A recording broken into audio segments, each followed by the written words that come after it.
Welcome to Trial by Wine. We take a closer look at crimes that highlight how fascinating humans can be.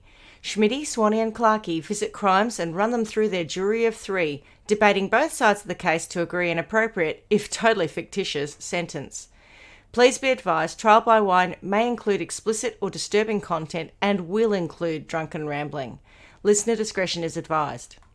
All right, how are we? I'm wonderful. And you guys? I feel like I'm pinging a little bit. I've had one of those days at work where it's been absolutely nonstop and I haven't had the chance to come down yet. So hopefully it's hilarious for everyone, not really annoying, but let's see what happens. Okay, cool. And Swanee, you're wonderful. I am. I feel like I may have traded some energy with Clarkey because as of today, all three of my kids are back at school after school holidays.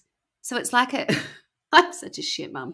It's like the cloud has been lifted. I've gone and exercised. I've done some groceries. I've spoken to some friends. I'm now trial by whining. And yes, the sun is shining and I'm looking ahead at 8 weeks, only 8 weeks of term time where I think I best make the most of it because school holidays are both the best of times and the worst of times, frankly. What about you, Schmidty? What are you up to?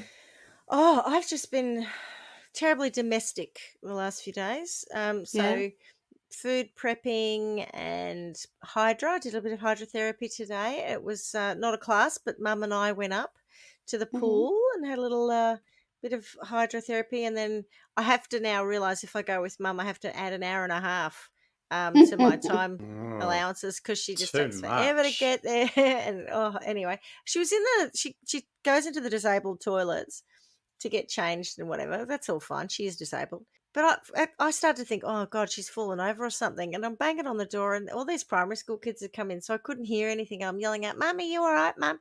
And she's on the other side going, I'm fine, go away. 20 minutes later, I'm like, I thought something had happened. She goes, no, that's just how long it takes me. I was like, right, okay. What is she doing in there?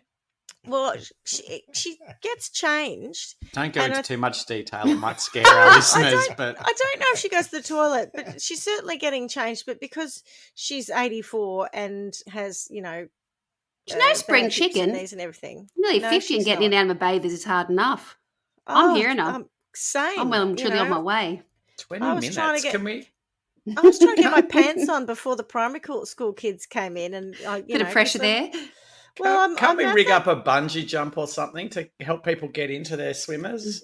She's getting out of them. But yeah, no, it's got to be something. I was going. Don't you remember fast. what it's like when you take your wet bathers off when you're at school and you got to get dry clothes on and you're in a bit of a hurry and it doesn't really work and that's exactly you're feeling what I stressed was because doing. your bits and pieces are out and you're like, oh. That was me today, and I was more stressed because these sort of 6-year-olds were coming in, and I tell you what, I don't know if I had the same judgy face as when I was a 6-year-old, but these kids come in and I'm desperately trying to you would have pull my had a cracking judgy face. Maybe you should have put your clothes on, Schmidty. But the thing was, I was doing the girl raised in an all-girls Catholic school where I was completely covered in my towel. They didn't see anything, right? But because I can't bend down properly, I couldn't dry my legs properly. So my tracksuit pants were sticking to my legs, and I'm trying to pull them up without flashing any of my bits to these kids. I didn't even need to. You should have seen the look on their faces. They were they were looking at me as if to say, "Who are you, and how dare you be in our change room?" And I'm like, far out, man.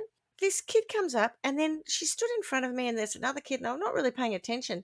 And I hear her go, no, will you just stop trying to organise my life? And I'm like, what the hell? And she's having a barney with this other girl who's decided to hang the bag up on these pegs that are up a bit high. She's very upset by that. And I watched them later while I was waiting the 20 minutes for Mum to come out. I watched this girl come out and she had a cute little pair of bathers on, but she had a full bathing cap on. And she was walking on her tippy toes.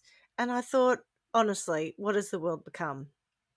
It was so bizarre. Wrong sport. Maybe she thought she was at ballet. She was walking as if to say, I don't want, you would have thought she was cute. I thought she was repulsive. I think she's ridiculous. You're ridiculous. You're ridiculous. Yeah, you would have liked it. I didn't. Yeah, grow up. For God's sake, just grow up. Three different views on the poor little girl. You just put your feet down and walk properly. What's all that about? Anyway. It just goes to show there's no pleasing some people because we literally could have walked past her a minute apart. Carla would have gone, you're cute. You would have I gone, would've. you're compulsive, and I would have gone, you're Repulsive, not ridiculous. compulsive. No, sorry, compulsive. Yeah. Repulsive. Oh, I thought you But, said compulsive. No, Oh, repulsive. Oh, yeah, repulsed me. right. But I think all of my judgment was all clouded by the fact that I felt that she judged me already before I had the chance. Right. So Oh, it that's was all sort it of takes like to set me off. Don't worry reciprocal about that. That judging. triggers, doesn't it? I've Yeah, been yeah. triggered by a 6-year-old. Do you think you can Exactly. judge? Watch this. Oh, yeah. I'll show you I'll show you judging. who's boss. Yeah. Little miss. Exactly. I've got 44 years of judging on you. Yeah. All right. So what are we drinking? Glad you asked. We're having a little Fruilano from Feathertop. What is that? Yes. Not the It's- feather You top. What is a always frullano? ask. I've never it's even a- heard the word Oh. before. It's an Right. Italian Yeah, varietal. an Italian varietal. Oh. It's a little white one. Hang on, I'll read you the spiel if I can find it. A handful of producers of Fruilano in Australia. Flavours of ripe pears, lemon zest, roasted almonds, and dried herbs. The powerful and mouth-filling palate has a phenolic structure that screams, "Drink me with food," preferably some rustic Italian fare. Well, I like a good phenolic Jeepers. structure, whatever the fuck that is. I've got no idea. I think Cher's got a good phenolic structure. She has. Did you see that picture I sent through when she? Yes. You could tell she doesn't even look real. It's unbelievable. She hasn't aged in the last 20 years. She just looks exactly the same. Whatever work they did then was future-proofing her. For I wonder sure. what happens when she's naked. Whether it all just looks All just Oh, drops. stop. ridiculous. Now I'm judging again. Right. And Swanee, what are you drinking? It'll come as a huge surprise. I'm having a Coca-Cola, no sugar. Are The you doing question a I drive have or is- something today? Yeah, I've got to pick up someone from school right. sport. Right. But I've got a question for you. Without telling us what you're drinking, show us what you're drinking, because I was just trying to guess judging by the colour of it. Pick it up. I was just looking. Yes, you try by one glass. Yeah. Do you reckon it's, maybe it is wine. I reckon It it's a might be rosé. rosé. No, Is it? I was it's going a to say mango. cruiser. It's one of those mango. It's a mango raspberry. chutney cruisers. No, it's not. What is it? Nice. Viewers, listeners. Oh, it's Oh, damson it's gin. Damson gin. Yeah. It's my damson and cherry, this one. I thought it looked a bit. I couldn't quite tell the color. It didn't look like a cruiser. It didn't look as artificial as that. Yeah, but it didn't no. look light enough No, for no. wine. It's your damson gin. But anyway, it's delicious. So there you go. So that is what Do I'm you drinking. drink that with tonic? This is with tonic. I usually It is, drink yeah. it with soda, but I had some diet tonic. All So right. yes, yes, you preempted what I'm drinking, and yes, I am drinking in my trial by wine. And Tony is drinking a Pinot Grigio. I don't know if you can see this, but I think this is really cute. Little stars on the bottle. So this is a Notte Rossa Oh yes, at that angle I can. Oh, yeah. from yeah. Puglia in Puglia. Italy. I'd like to go there. Yeah. Jesus. And Yeah. I just really like the bottle, to be honest. So there you go. That came from Dan Murphy's. And how's the wine in the bottle? That's danmurphys.com. Did they spend all the money on the bottle and not enough on the wine, or did they get the balance right? This is a monthly thing I signed up for that has generally been very disappointing. And this one is a mild exception. It's not bad, right? But I've stopped the monthly thing because it's been Yeah. very ordinary. That is so funny, Tony. My husband has a friend who joined up, and I don't know if it was Dan Murphy's, but he's joined like a wine club or something like that. And every time they come over for dinner, he brings something, and Jeremy goes, "Oh, Jesus, if he brings another one of those things, I have to pretend I like." He said, "I'm sure he's just offloading it." He goes, "It's the worst Yeah. bloody wine." Yeah, So I did prefer to naked spend more and know what I'm wines getting. Yeah. Yeah, this is like a Hit and reverse miss. promo. I did naked wines once, and I reckon, hit and miss. Some of it was great, Yeah. and some of it was Yeah. just cooking wine. So that's the problem with the mixed dozen that of brands you don't Yeah. know. Yeah, so I do tend to buy stuff I've tried and I like, and I stick with it a bit. All right, so who are we? I'm Schmidty. I'm Swatty. And I'm Clarky, and together we are Trial by Bye. Wine. Oh, that was our most sedate one yet. Well Oh done. my god. Okay, so I have a story for us. You ready? Fab. Yeah. Yes. Now I've got to. Firstly, I'm going to start this with a nice rhetorical question. Ooh. Well, it's not rhetorical. Does rhetorical mean I don't want you to answer it? means it's self-answering. Or Yeah. self-answering. No. Okay, I'll start that again. So I've got a little question for you. Of no particular That type. I don't want you to That's answer. right. Just a very general question. Yeah. Happy for you to answer. Just a general question. Do either of you ever dream about winning the lottery? No. No. Oh my God. Does I that mean do. have we had a dream, or have we ever sort of? No, fantasize. Not dream about it. Yeah. Yeah. Oh, sorry. I always. Oh, yeah, I guess I so. thought Yeah. I thought rhetorical question was a problem. Turns out dream was a problem. Yeah, that's right. Definition of dream. Yeah. I feel like I haven't woken up in a cold sweat because I've won the lottery, but I wouldn't mind it. I definitely fantasize about what I'd do if I did, and I've already worked out how I'd spend some of it and how I'd Lots live of people have that. Yep, with how I'd live. All my and to the in-laws point where and I've parents kind of worked and all out that too, how yeah. much I need to be able Yes. to do everything Yeah. and never have Yeah. to work again. Does Yeah? it involve a hitman? No. If I'm that rich, I can just disappointing. move away from people I dislike. Do you want to give right. us a number? Well, if I want to be super rich, I do think something like 15 to 20 million would do it, because I think about people who I would like to help, like Yep. family and that, and then I think, then there's like there's 10 nieces and nephews, and then there's Jesus, it adds up pretty quick after a while. And if you want to be fair, so then you think, well, I'm going to need at least maybe 5 million to separate, for the family, and then of course I don't ever want to work again, but I want to be able to do something with it. So start a business or something that I actually like to do or whatever. So I need some money to put into that. And then, of course, I need to pay all my friends to come and work in that business with me. They won't do it for nothing. So I've got to salary all of those people. And I'd like it to be that it doesn't matter if whatever our business is works or not. So therefore, I need more money to make sure that we don't actually have to make a profit. So you see, it gets bigger Can and I bigger. offer But you we're a all going to have suggestion so there? much fun. Yeah, go on. Can your business make money, but the friends that you're paying lots of money to do work in that business don't have to work?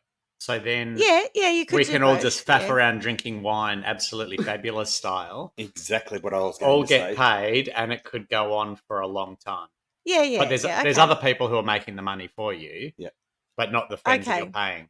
You're a Dina Monsoon. Okay. Yeah, okay. Yeah, that's a great idea. Because then I could pick you up in a Ferrari and we could have champagne in the Ferrari that somebody else is driving, because there's no way Obviously, we're driving it that day. Yeah. And we all just go and get smashed and get paid for it. Basically, you've nailed the fantasy that I have, because the other thing I don't want to do is nothing, right? Because I think that would be terrible, just doing absolutely nothing. And if all your friends, that's my whole thing about having to hire all the friends just to get smashed and have fun, is that if they're all at work, like as I have discovered for the last 10 weeks, when everyone else is at work and you're not, you're a little sad person on your own, even if you're mega rich, right? But as it turns out, when I do win the lottery, which I have done in the past, it's generally around $17, which doesn't usually even pay for another ticket. So all of this really also is a known fantasy. as losing the lottery. Oh, no, it's a win, but it's not like you get the responses. They say, make you think it's a win, but you've spent $20 and won 17. Yeah, 28 to get 17 normally. Yes. My calculator says that's a loss. It's like when I win on a bid on eBay back in the old days. It's exactly that. Win on Grays Online, when in point of fact I just bought something. That's correct. Agreed, yes. So hypothetically, if you were to win a huge sum of money on the lottery, would you tell anyone? Carla's saying no? No. Not at first. I would say No, not deliberately. I mean, I would tell our family. I would totally and tell people. people. The benefactors of that money, I would obviously know, but no, I wouldn't tell anybody. Then tell them to keep it hush too. Yeah. I feel like I would tell them, but in possibly obvious ways, but maybe confusing ways, like when I came... So when I to win work the in your lotto Ferrari. and I pick you up in a Ferrari and we go out and get trashed, drinking and you champagne. say, Schmidty, I've got a great job for you. I think you should apply. Yeah. And then you'll say, what, did you win the lottery? And I'll go, no, well, I just started a company. I'm not telling anyone that. Yeah, no, fair enough. Look, I wouldn't tell anyone anyway, I don't think. And I think you'll agree that by the end of this story, no one should tell anyone. So, yeah. To start with, my sources. I start with Stephanie Harlow. I've mentioned her before. She had done the most ridiculously in-depth 3-episode series on this story on YouTube. I highly recommend her to true crime enthusiasts. Her YouTube channel is Stephanie Harlow with an E at the end. And also, if you're not interested in crime, she also reviews beauty products. So there is that. She's got skills. She has many skills. They're Also, multiplying. Wikipedia, Oxygen.com and the Tampa Bay News. And I also, not wanting to give it all away, watched a Channel 4 program called Motivated to Murder for Money. Oh, it's a mouthful. And that concludes my story. Yeah, as well as American Greed episode about this story from CNN. So Abraham Shakespeare was born in 1966 in Florida. As a young man, year? 1966. So someone was being creative with that name. It wasn't like he's an old person. Yeah. They just tried Abraham and Shakespeare together was seemed to be an odd combo. Well, but anyway, yep. It's a big name. Yeah, it is Do a you know big what I mean? name. It is a big name, yes. As a young man, Abraham wasn't academic, so unlike his impressive name being Abraham Shakespeare, he wasn't, and he dropped out of school, and it left him pretty much illiterate. After doing some time in juvie for theft in his late teens, he went to live with his father in Lakeland, Florida. We love a good Florida story. Mm-hmm. Abraham wasn't the kind of person who held down work for long periods of time, but he did casual labour work, sometimes sweeping hair at the local barber shop. Whilst he didn't do particularly well at work, in as much as he didn't hold down jobs for ages, he was very well liked and considered to be a big-hearted and generous person, and was known by some of his friends as Shaky Boy because of his last name. In 2006, Abraham was working with his friend Mike Ford, delivering meat for a local food distributor. On the way to delivering some meat, he and Mike is delivering some meat, I deliver meat. Meat in my truck. That's it.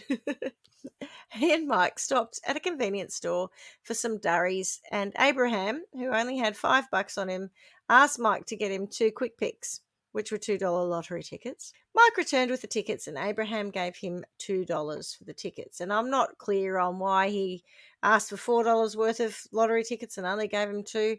He only had $5 on him. Literally at the time, he only had $5 to his name. Is this a maths problem? No, it's not. What speed were they travelling? If I go to that's 60 right. miles per hour. If I go into a convenience store with $5 and I buy some durries, how many lotto tickets can I buy with what's None. remaining? None these days. And who do I have to kill? Durries is $60. Well, that's what I was thinking. When that was the first thing, and then they bought other stuff. I'm like, what? I suspect Mike was buying the darts because Abraham only had $5 to his, and he wanted the lottery tickets. Anyway, that night, Abraham won $31 million on the lottery. Off it. Yeah, that's why it does matter about the two quick picks. And should we do a conversion? $2 for $4 worth of lottery tickets. That does matter. Yeah. So hang on. So one of them's paid for half of them. Yes. Yeah. Right. It's not really that material, but it was just. Well, no, it is, because if you win $31 million and you've gone halves in it.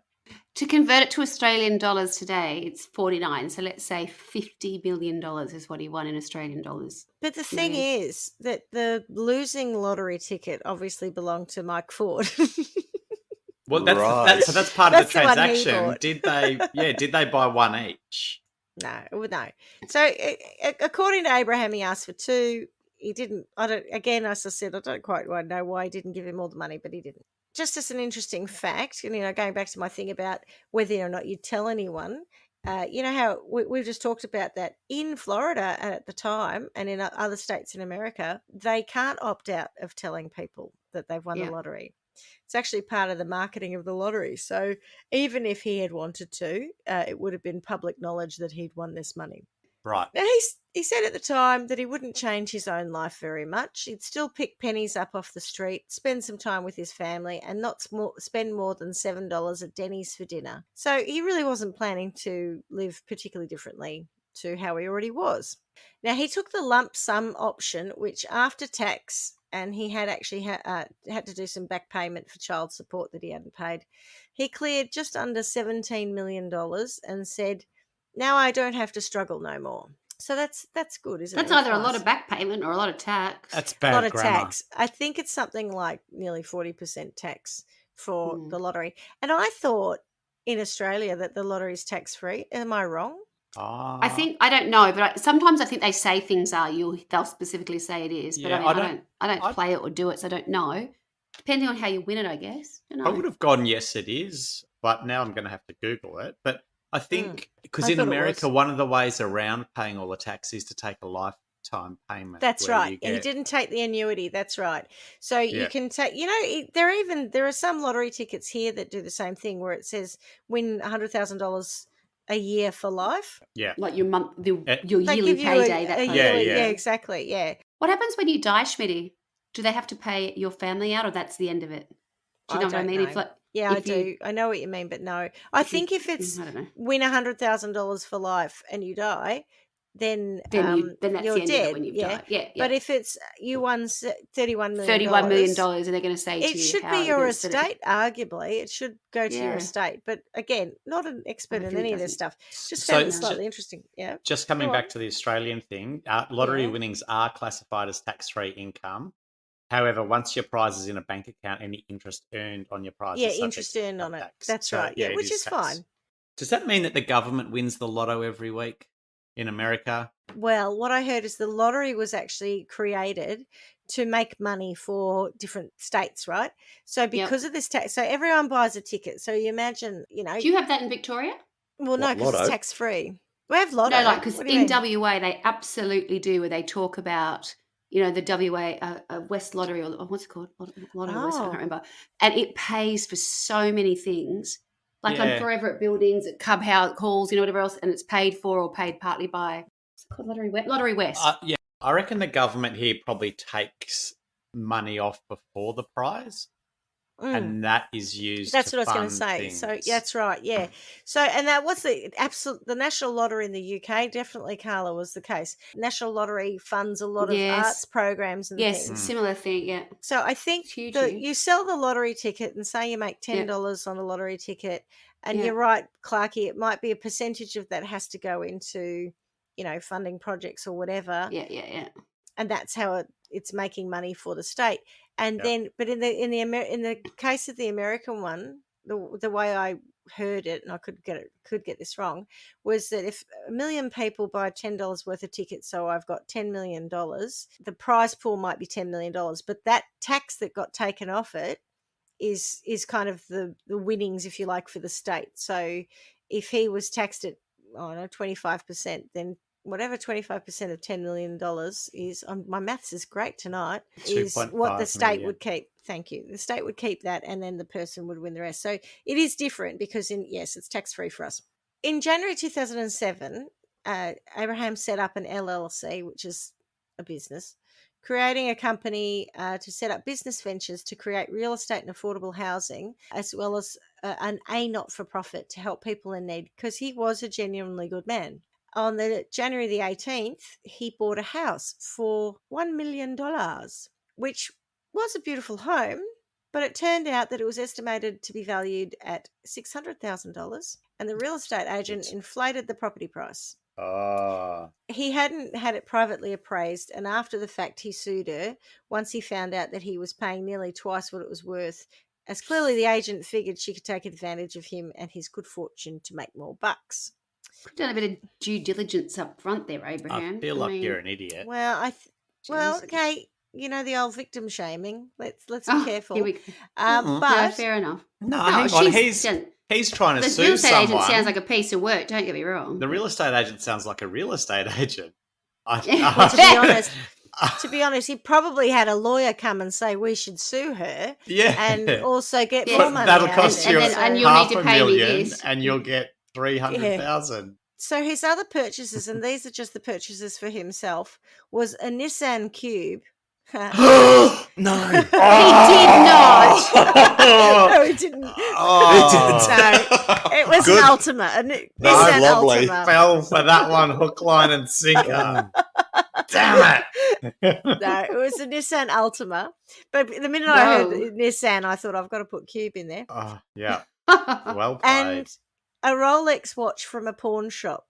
But that was about it in terms of what he bought for himself. So he didn't even buy the Rolex. You know, he had $17 million. He could have bought a brand new Rolex, but he went for a secondhand one. So Shakespeare's mate, Michael Ford, who we spoke about before, decided to sue for the money, saying that the tickets were his and Abraham had stolen them. That was, you know, Incorrect. probably, but we could have seen that coming.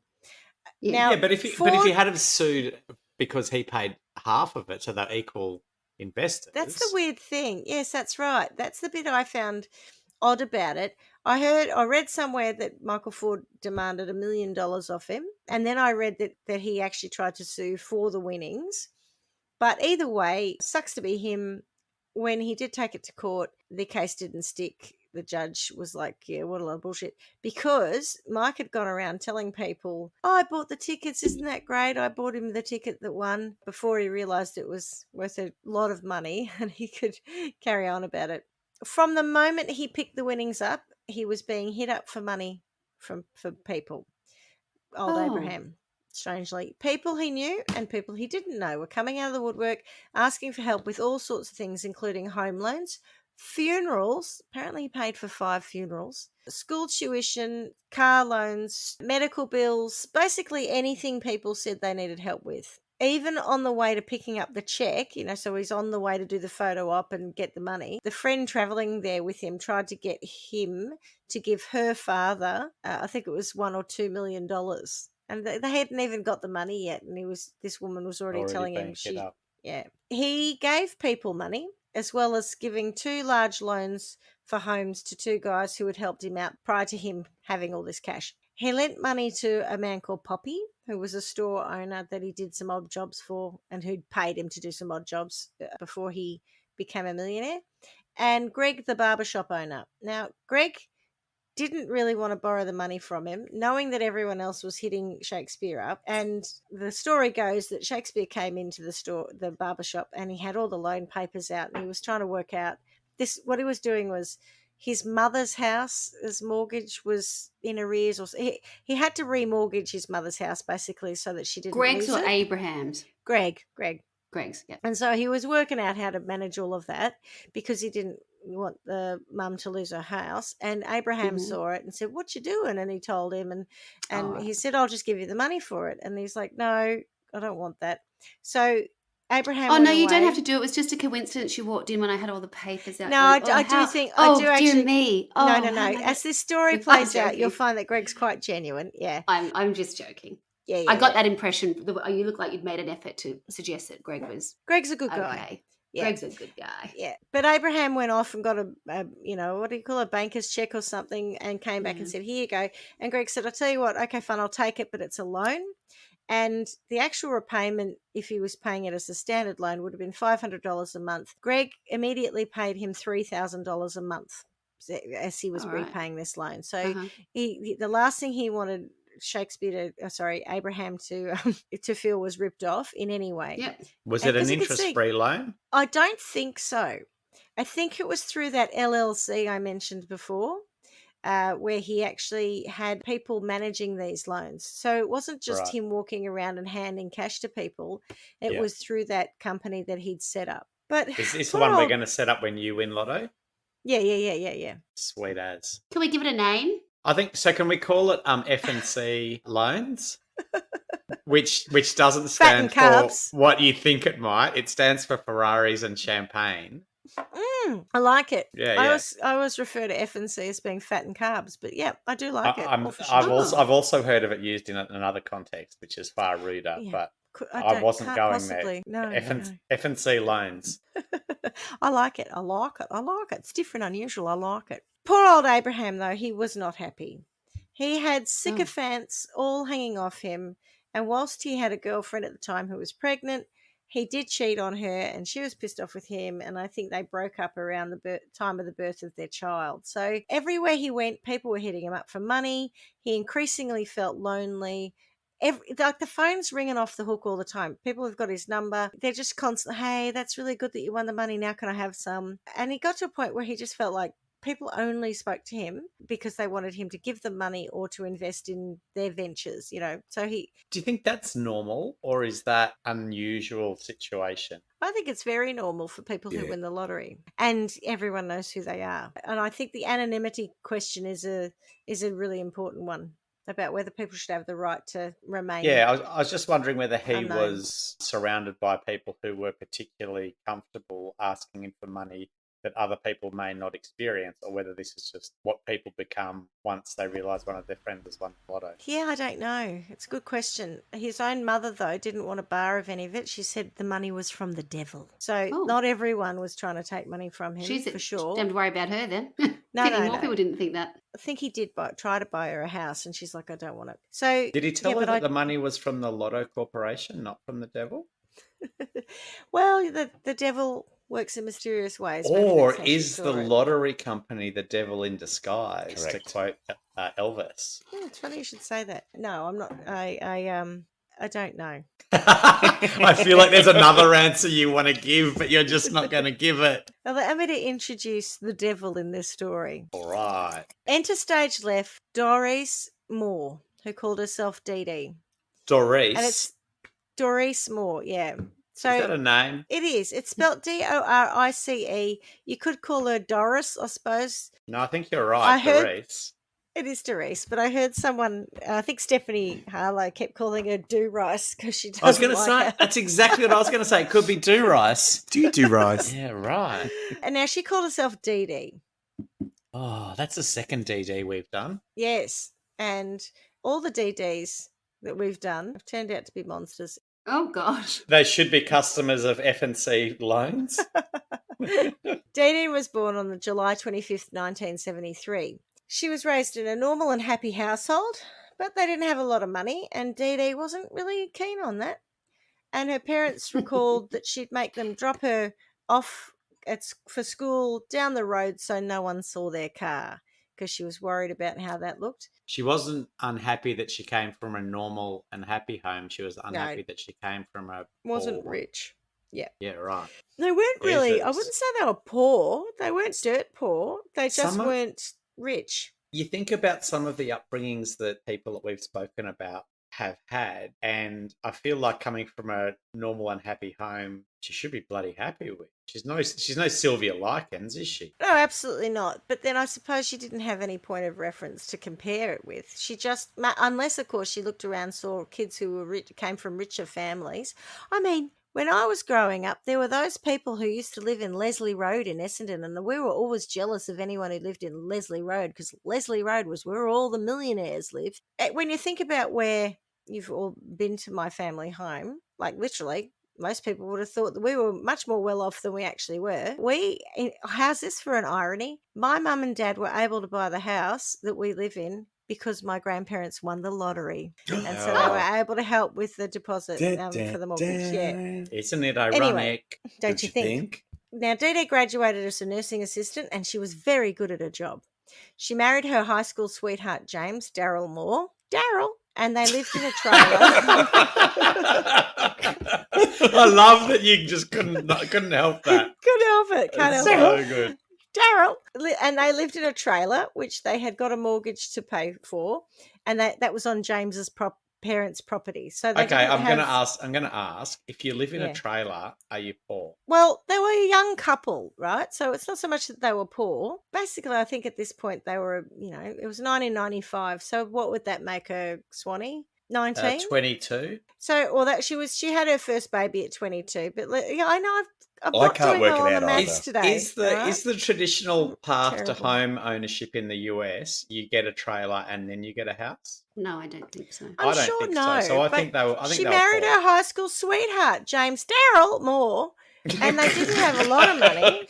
Where do you get it? Yeah. So if she wasn't poor in her family home, she's probably not well off and quite Yeah, possibly they weren't poor. rich. They weren't rich. But also they took a mortgage out, and I seem to recall that the trailer was A about mortgage on the trailer. Yeah, which I was interested in how you could do Yeah. that, maybe a personal loan. But anyway, it's about $40,000. So it wasn't at the time. That would have been quite a good trailer. Let's put it that way. Anyway, in 1995, Dee Dee gave birth to her child, Robert James, or RJ for short. RJ, yeah, right. In 99, Dee Dee was charged with shoplifting in Polk County. Polk salad, Annie. Gator got your granny. Thank you very much. Thank you very much. Second Elvis reference, and that's why I stopped earlier. Yes. Is that a song? Yeah, it's called Polk Salad Annie. Polk Salad Annie. Never heard of Don't it. you know it? It's I've an never Elvis heard song. of it. Gator got your granny. Anyway, she got probation for that shoplifting in Polk County. In 2001, Dee Dee and her husband were evicted from their trailer.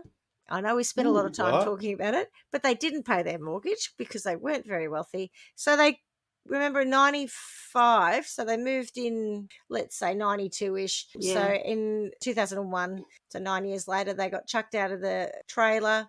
And the same year, Dee Dee was charged for writing false checks to the Hillsborough County tax collector, but got off with a fine. So she's now had... Did she pay her fine with a false check? Probably. Before Yeah. alone. Now, she worked as a nursing assistant at Arcadia Healthcare in Tampa.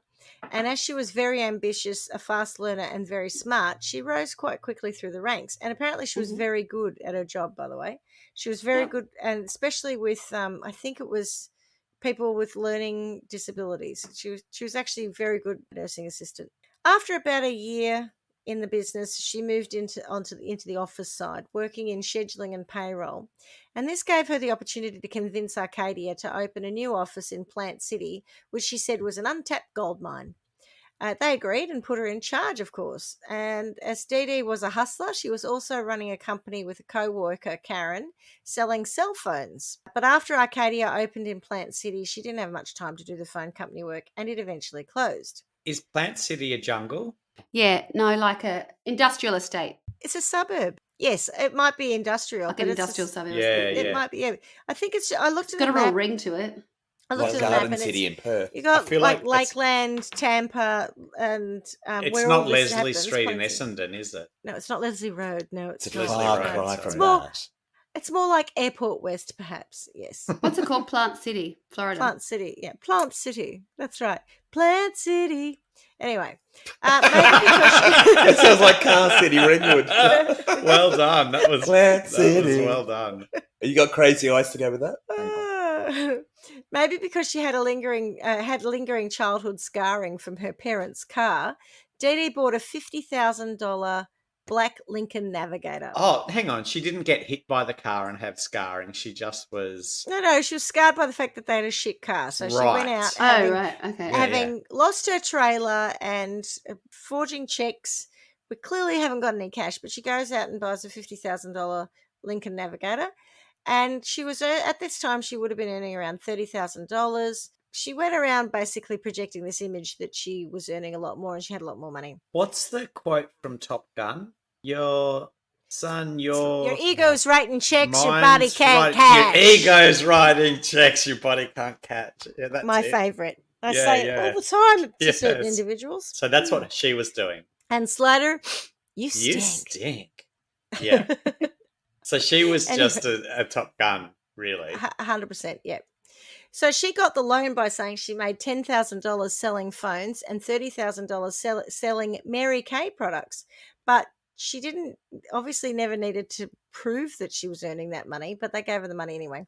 And she didn't have enough to make repayments, and she gave the banker the runaround a lot, saying that her money had been stolen and, coming up with all these stories. She was overdrawing on all of her accounts, not paying her credit card, not paying her business accounts, like everything.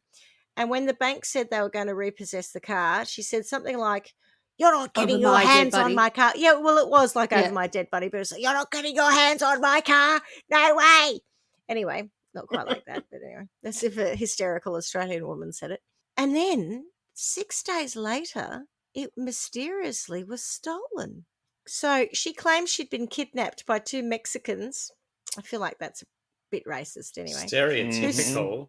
Who sexually assaulted her and stole her jewelry and said they had been sent to set the car on fire while she was in it, but instead they were just going to steal it and she should dye her hair blonde and disappear.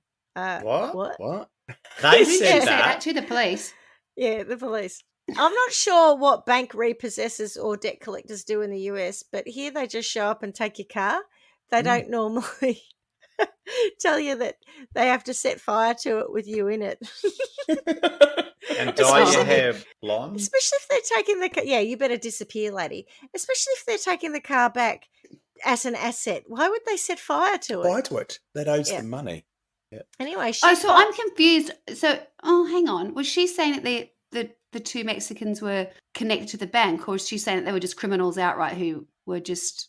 I don't understand that. Well, because she said two Mexicans had been hired to take the car and kill her, basically, but instead they just thought they'd take the car. Don't ask me. Do you know what I mean? I'm confused as to whether Yeah. she's trying to suggest that it was somehow connected to the bank instructing that, or they were just two random Mexican criminals. I didn't pick who the did it. debt collecting I bit didn't. up. Yeah, I don't think it had anything to do with the bank. Oh, well, that's how I've read it then. You're probably Yeah. right. Maybe she Yeah. just said two randos. But why they Yeah. said they'd been hired to put her in a car and set fire to it. Because they're Just like Mexican. hitmen kind of thing. So By she's who? saying Because But they're who's- thieves. But why? But who wants to kill her? Why? She doesn't I don't need. She know. doesn't need to know that. She just needs to be using To an create a story. inappropriate Hushed up or something. stereotype to say Yeah. that that's what had Yeah, happened. all right. Fair enough. Anyway, she filed that report to the police on June 21st, 2011. And not long afterwards, they got a call from a bloke saying that the car hadn't been stolen and she'd paid him $500 to hide the car in his garage. He told them about another guy, Steve Rodella, who had taken the car to the garage. So she'd had Steve take the car to this man who then rang the police and said, it's not stolen, it's in my garage. Steve had helped Dee Dee because she said she was being threatened by a snitch or something convoluted to do with the cell phone company. snitch? Yeah. Convoluted's key, I and- think. How threatening's a snitch? This was a way to stitch up the snitch. Because snitches get stitches, you know? Ah, All right.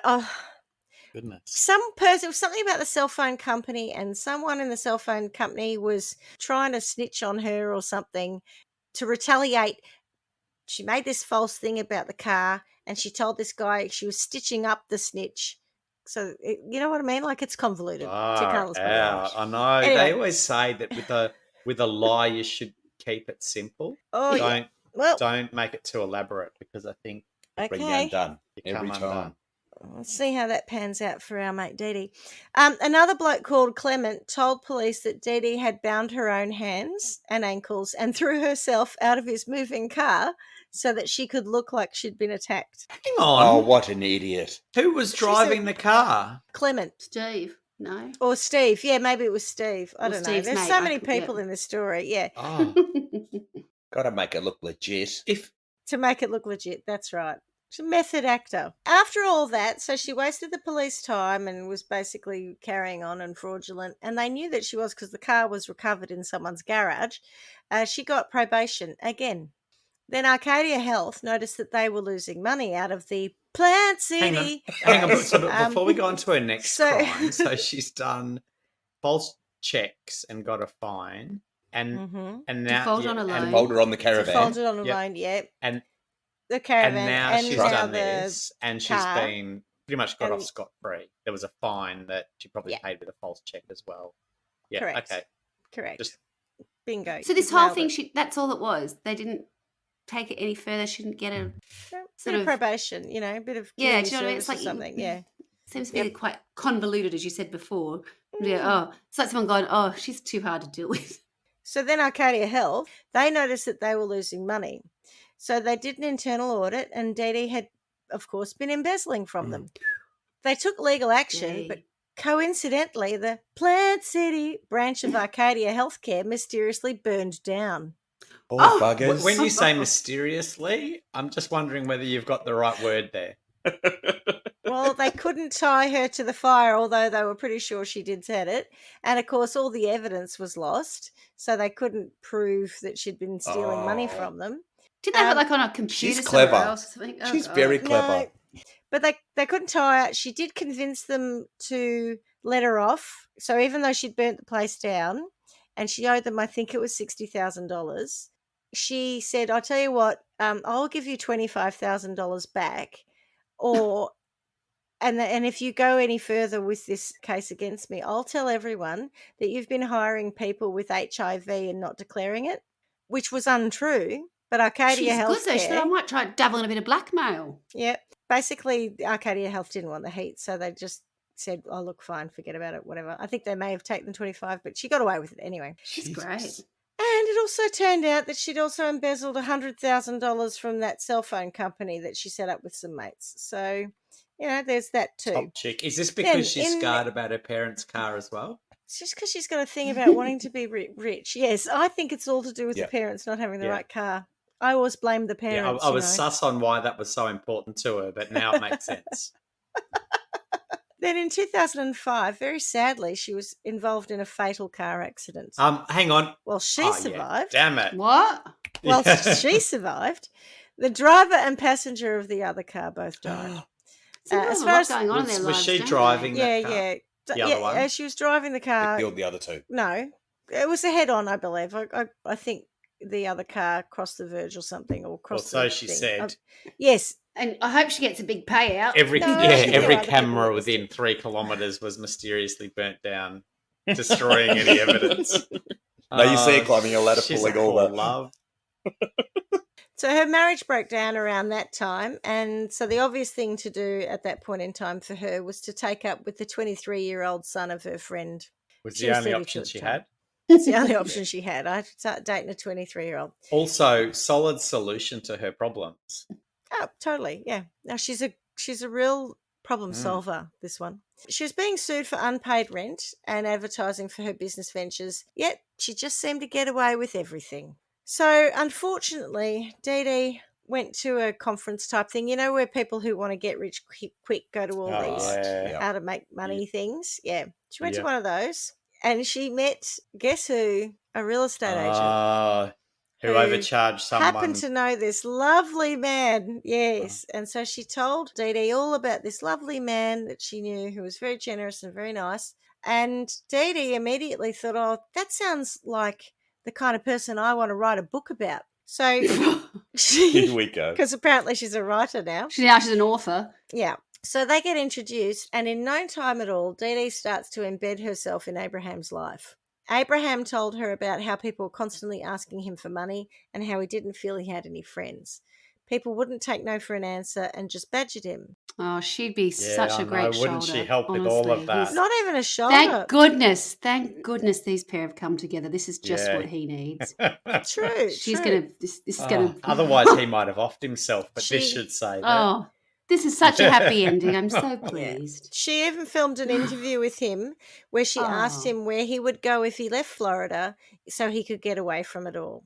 And you can actually see that online. He's just talking, and it's that kind of leading thing where she's like, so where would you go? You're not happy, when you say you can see it online. On YouTube. How did it get recorded? She filmed a video of him. She filmed it. Right. Yeah. It wasn't just a conversation she was having with him. She decided that because then once she's killed him, he's gone to Florida. Nicely noticed. Yeah, right. Correct. Nicely noticed. Did she try and become romantically involved with him? No. Oh, she didn't go down that avenue? No, would have been an obvious way. No, because then there would have been a conflict. They'd be bumping uglies for sure. No. I don't understand why you have all got this bad kind of view of Dee Dee. She never even asked him for money. This just shows how premeditated it was. So she wasn't one to go, I'll end up getting with him, and then because we're together, I'll get access to the money. And she won't. Well, there's already a girlfriend, and she won't ask him for it. She will find a way that is so premeditated that when she actually does kill him to get the money, she's already got a video of where he would have gone once he's dead. So, and you say that I'm the psychopath. It's a good point you make. Yes, touche.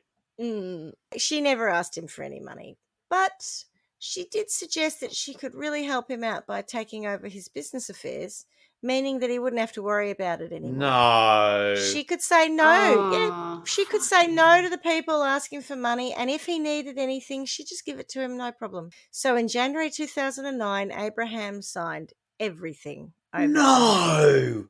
Jesus. What did his partner say about Well, that? actually, I think they separated were by then? separated. They weren't Yeah, married, and I Yeah. think shocked they me. separated Yeah, at this point in right. time. Yeah. At this point in time, he and there's another woman in it. I don't even know if I can be bothered talking about her. There's another girl that Dee Dee uses to look like she's not taking over everything, but Yeah. she Part effectively of is. the foil. Yeah. And when this killed me, but when they went, the three of them went into the bank, met with the bank, they formed a new LLC, I think, and all of it got signed over into this LLC, of which she was a company director or something, so she had immediate access to everything. And at that point in time, he needed to co-sign, so he would maintain some control. The next day, she went back into the bank and she told the bloke, the bank manager, that they had a board meeting between the three of them, and that it had been decided, for whatever reason, I can't remember what it was, that he Didn't need to sign. shouldn't, that she could sign for everything without him. And the evidence that she cited for this was board minutes, where the only person in the minutes who actually attended the board meeting was herself. my Lord. So from the banker's perspective, would they not have a process that says that everyone who is signatory on the loan has to sign to say that we're making a change to that process? How'd you get away with that? Yeah. I think there should be a process. I think there probably is a process. I don't know how she got away with it. There is something about her. She's a pathological liar. But so the bankers, and she's so good at it that I think he was just laziness. I think probably. So just, I'm just all working right, out. whatever. Do I need to have a sentence for him?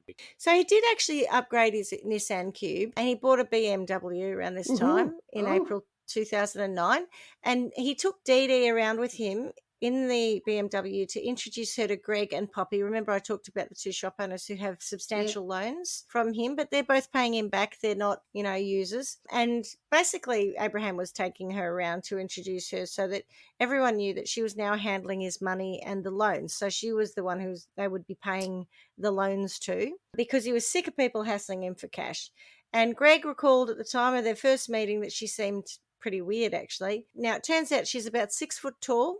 And at the time, she had platinum bleach blonde hair, long bleach blonde hair. I could have just described myself in some ways, although my hair's not long, as in very tall, and, I'm pretty imposing. Apparently, she came across as meek and shifty. At 6 foot tall. She didn't exactly, you would have thought this massive white woman, not massive fat, I just mean, very tall and imposing woman, might have, and of course she's like, I'm in charge of all his business. You would have thought she would have had more of a kind of businesswoman type aura, but apparently she was sort of all meek and weird, and maybe she was trying to underplay. Yeah. Oh, don't mind me. I'm just maybe. Yeah, could be. There's nothing sinister. I'm just so innocent, and you can Ah, trust me. Nothing to see here. Yeah. 3 weeks after the introduction, Greg paid Dee Dee his monthly loan payment. She took the money, but she didn't receipt it. Abraham had always provided receipts, so Dee Dee said, yeah, I'll give you one, but she didn't. And then when the next month's payment came up, he said, I'm not paying you until I get a receipt for the last. Who said that? Sorry, Greg. Yeah, He's good. This time she gave him 2 handwritten receipts, one for this month and one for the month before. Then Greg receives a letter from American Medical Professionals, which is the LLC that Abraham set up, which is the ones I talked about managing these loans, saying that they were foreclosing on his mother's home. Hang on. At this time, the loan company is called American Medical Professionals. Medical Professionals. Don't ask me why. I don't know why. Just is. I just think it sounds odd, but that could just be the national thing, where I think that's the idea of it, though. I think it's supposed to Might be like a suggest co-op. something Well, I think professional. that's like the B2U. Well, it's a bit like our company, Trial by Wine. I'm sure someone looking at our business name would be like, Trial by Wine, that sounds weird. you could reasonably assume that if Trial by Wine was about judging people or drinking wine, that would make sense. Then we're bang on the money. My confusion is that the American Medical Professionals are going into loan or lending money, but also not making it some kind of a financial business. They're literally just saying we're rich people with money. They, American Medical Professionals, sent this note a letter saying we're going to foreclose on the mother's home because they hadn't received the last 2 loan payments, right? Mm-hmm. And of course, Greg calls Abraham and says, call me back. Abraham, however, was out of town on a cruise. So because, Abraham sounds like the cruising kind of guy. Mm. Anyway. Did He really doesn't. the cruise leave from Florida? It might have done. So this is when Greg learned how much control Dee Dee had over Abraham's affairs. Like he'd known that he'd been introduced and been told pay the loan to Dee Dee, but he didn't realise that she had actually financial taken power over everything. Yeah. She'd organised for this other woman, Judy, who I was talking about before, who was a friend of Abraham's, to have full power of attorney. But Judy wasn't actually very smart. No offense, Judy. And it was just so that it didn't look like Dee Dee was in control of everything when actually she was. Yeah. So Dee Dee told Greg to ignore the letter. Oh, look, it's just a mistake. Don't worry about it. But Greg said, hell no. He wanted to see evidence that his 2 previous payments had actually been lodged. And he was getting nowhere with Dee Dee. So he sent Abraham a text. And Abraham texted back, bro, I'm on a cruise and I'll be back in town soon. I just needed to get away because all these N-words are bothering me about money. That doesn't sound like Abraham from what I've heard to date either. And we've all seen numerous times in this podcast where people have control over someone else's phone. It's funny you should say that because Greg was pretty surprised as Abraham never actually texted at all because he's illiterate, remember? Oh, brilliant. I love that. Well played, Greg. Well played, Greg. That is good. So they decided to test the theory that someone else was sending the texts. Using Greg's wife's phone, they sent a text to allegedly Abraham saying, baby, I love you. Would you please come home?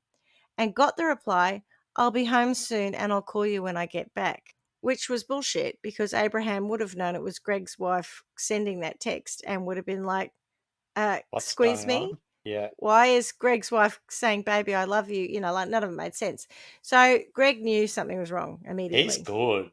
I know you said amazing. Wait. Well I done, know you Greg. said wait and here because he is good. Snaps for Greg. I was still suspicious, but Greg's he is incredible. good. I'm liking it. Greg is incredible. He really is. Greg the barber? Greg the barber. Not just the hair, right. Yeah, he met with Dee Dee to sort out the mortgage and he showed her the text. And Dee Dee was like, oh, no, Abraham has a new girlfriend and she's the one sending all the texts and he's also taking literacy classes. Anyway. On the cruise. On the cruise, yeah. Texting literacy classes. Doing a Cert 1 General English. Anyway, I just said Cert 1 General English. Is that a hard R? It was a hard R for me. I found it very difficult. Anyway. I thought it rolled off the tongue. Now, on that day, when Greg saw her and we had this conversation about the literacy classes, he remembered that Dee Dee was covered in dirt. And normally she was very, well presented. But she said she'd been hanging drywall, plasterboard, all day. Have not. You've been burying a body.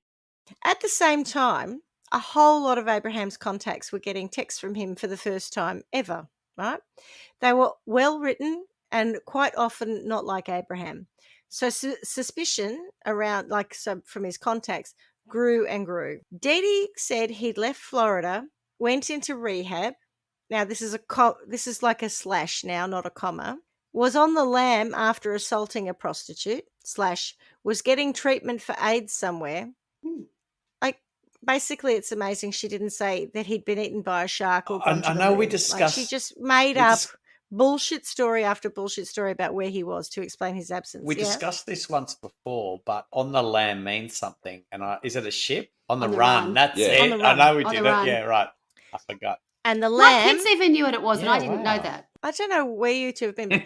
But remember, the lamb was the ship that the people. That's why I thought it was a ship. Yeah, right. It was. The lamb with a B was the ship that the Puritans left England in to go to America to escape persecution, and that's where the expression comes from. Wasn't that the Mayflower? No. Anyway, so yes, she's just made up all this shit. And one of the people who got one of the weird texts asked, I don't know who she was, I can't remember. Might have been a cousin or a niece or something. The response was so ridiculous to her that she actually asked her father to file a missing persons report because she was like, someone this is thought not it was worthy of it. Yeah. But when he tried, he was told he couldn't because he wasn't family. Is that true? Apparently, yeah. In the meantime, Dee Dee and her entourage, so her toy boy boyfriend and his mother. So what happens if you have What no if- family? What Does that if mean no you one live can next door to think about it? someone There who must be lots of goes with no missing? family. Yeah. And Lots of people, like if you think about him, his mum's not really in great contact with him. He's got a girlfriend who's I split think up they've with. been lied to. Maybe. Anyway, I we mean- can move on. I but that mean, is you annoying could for me. lodge it as a missing persons, but we're actually having donuts and coffee at the moment, so we've got better things to do. Let's reserve judgment on the police at this point in time. Okay. In the meantime, Dee Dee and her toy boy and his mother moved into Abraham's house, and she bought a Corvette for the toy boy and They a moved Hummer. into his house. Oh my God. At some point she says that she bought Abraham's property off him for $800,000 cash or some amount of dollars cash, and the police say, well, that's not true because where'd that cash come from? Like there's so much bullshit Also, that there this needs woman to be tells, a but at deed this that needs to be signed over, surely. But she was paying, at some point, she's paying the property tax to the county tax office. And the police are saying, well, you're paying for this. She goes, no, I'm not. And they're like, yeah, you are. Here's the tax bill that you've paid. So she forgets herself what she's doing or not doing throughout this process. So she also bought a Corvette for the toy boy, which I believe was a $70,000 car, and a Hummer for herself. And she was living it up less than a year after she first met Abraham. Oh, she's classy. She's class with a capital K. She also approached Abraham's ex-girlfriend, who had moved out of the house after the birth of Abraham's baby. She offered the girlfriend a new car and house if she'd tell the police that she'd seen Abraham. So the girlfriend says, yeah, sure, I'll do that. No worries. But, of course, the minute she hangs up the phone, she calls the police and reports it. Brilliant. And they said, oh, I know you're the mother of his child, but you're not family, Yeah, so we that's can't do anything right. about it. Exactly. Love to So help the them, though. thing close. The police at this point were already pretty suspicious about Dee Dee, and they interviewed her, but they couldn't do anything because there was no hard evidence, and she's not confessing, right? And at this point in time, Abraham's missing. Lots of weird stuff's happening, but we don't know if he is actually on a cruise or he's on the lam because he had sex with a 14-year-old. These are all the things that she made up about him, right? Yeah. When the ex-girlfriend ploy didn't work, she went to see Greg and she told him to meet her in a car park. And she basically does all of this weird clandestine meeting in car parks for months and months and months. Greg shows up at this car park with the trash lady. She goes on and on and on about, I'm under all this, I'm in tons of stress. You know, Abraham's left me to deal with everything. And, you know, I need to buy time for Abraham to come back and clear my name because, you know, people are looking at me. She goes, you know, rants. And she offers to pay him $300 to call someone to say that he'd seen Abraham in a strip joint and had seen his ID fall out of his pocket, and that's how he knew it was Abraham. Did you say $300? It's not a lot. Wow. So Greg does this, not knowing who he was calling. He's just like, Greg. yeah, all right. Well, Greg's better than that. Greg, He's Greg, better you than are that. better than this. What's he Mate, playing at? unless he's doing it so that he can find out more about how dodgy she is and what she's up to. He met her in a car park for starters.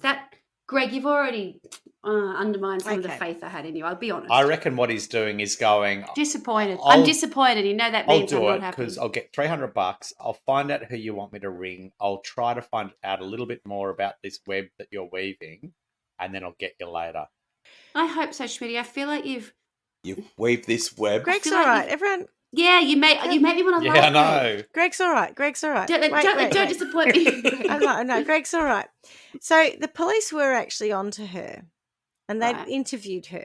And so the person that she asked him to ring was the policeman. Yeah.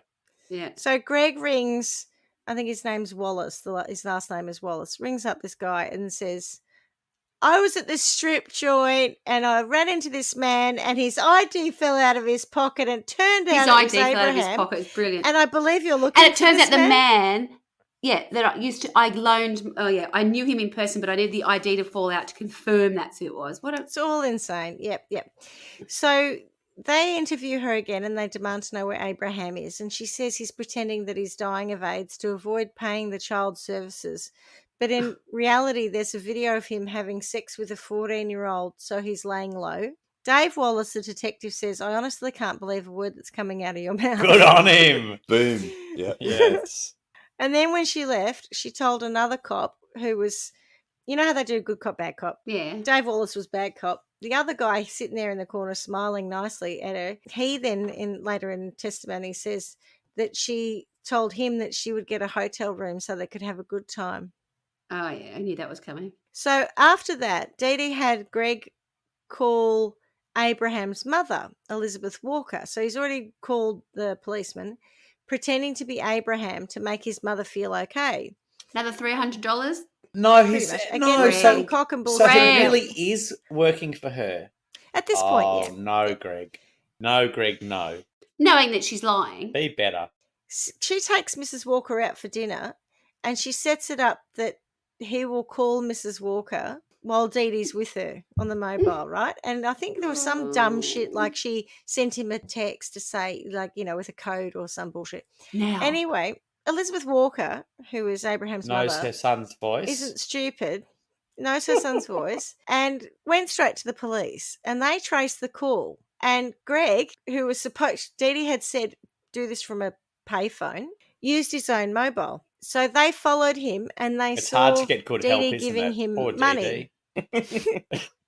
I know. They saw him being given money by You Dee pay Dee. peanuts, you get monkeys, DD. That's all I want to say. At this point, Greg actually thought Abraham may actually have been away. And I think he did these phone calls because it was clear that Elizabeth Walker was upset and not sure where her son was. And he called this other bloke, not knowing it was the police. She never said, can you call the police and tell them that you saw Abraham?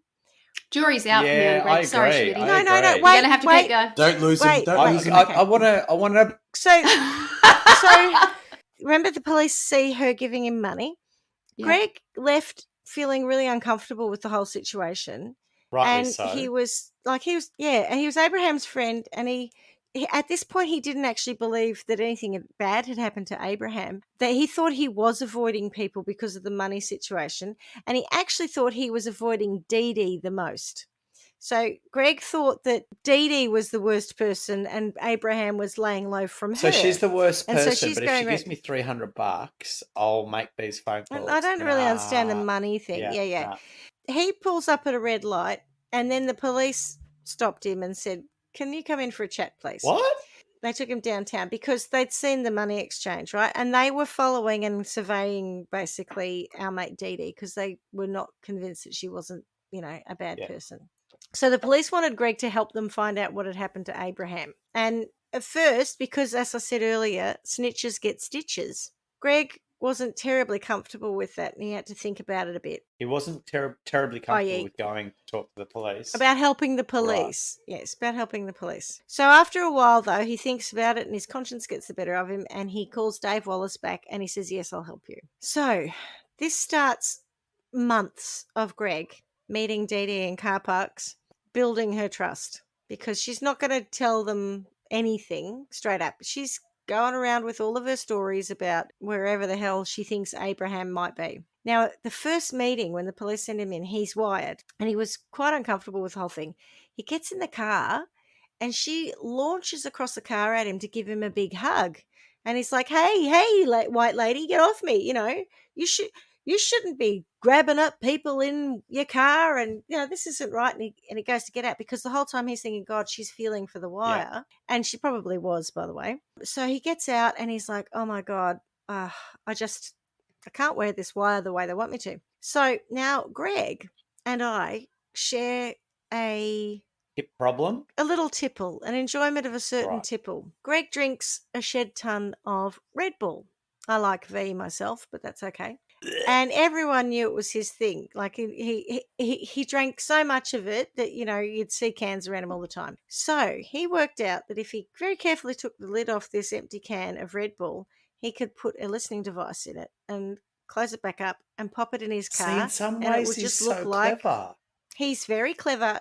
Oh. Here we go. So, and apparently I actually have heard the police, I think it was Dave Wallace, say, I wish I had thought of that when I was in narcotics or something like that. He's like, I did like to say, because we were really impressed. Now, using this device, he met with Dee Dee regularly, trying to get her to tell him where Abraham was.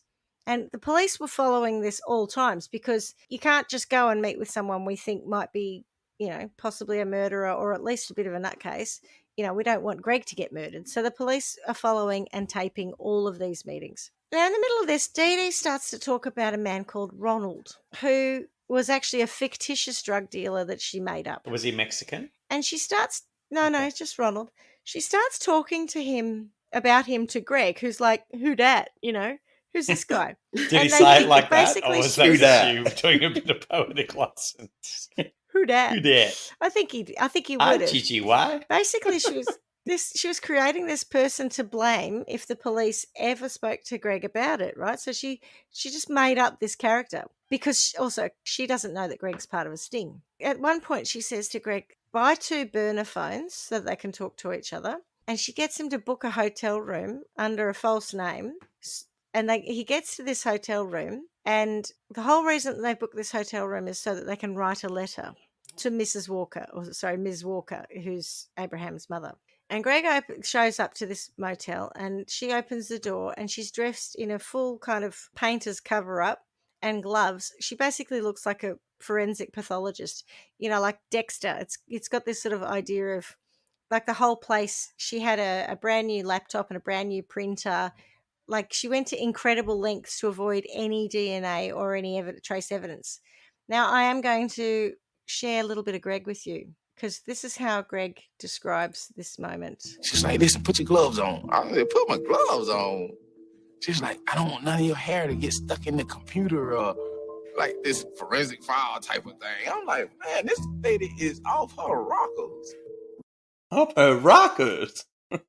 This lady is. He must have had to wear his wire a different way, did he? Because he wouldn't have been able to. He wasn't wearing the can of. Because he couldn't have his can. Very, very good. You're point. all over it. So she pulls out the brand new laptop, as I mentioned, and a printer, brand new, right? And she starts to write this letter. And she stops every now and then to check with Greg whether it sounds like Abraham. And so the idea of this letter is to be sent to Abraham's mother to convince Abraham's mother that there's nothing to see here and he's just away somewhere. Is she typing it? Yes, she is typing it. And she even explains that in the letter. She says, my good friend is... I know I'm illiterate, but... Exactly. Yeah. I know I can't read or write or nothing, but, I've got this great friend of mine typing for me. And she writes it like that.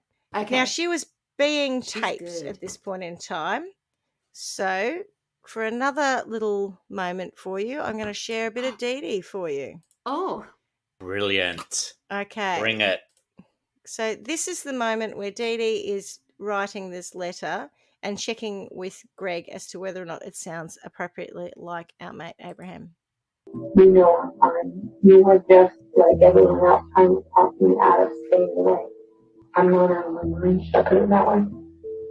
Yeah, they're not out of my mind. I'm not a child and I'm not out of my mind.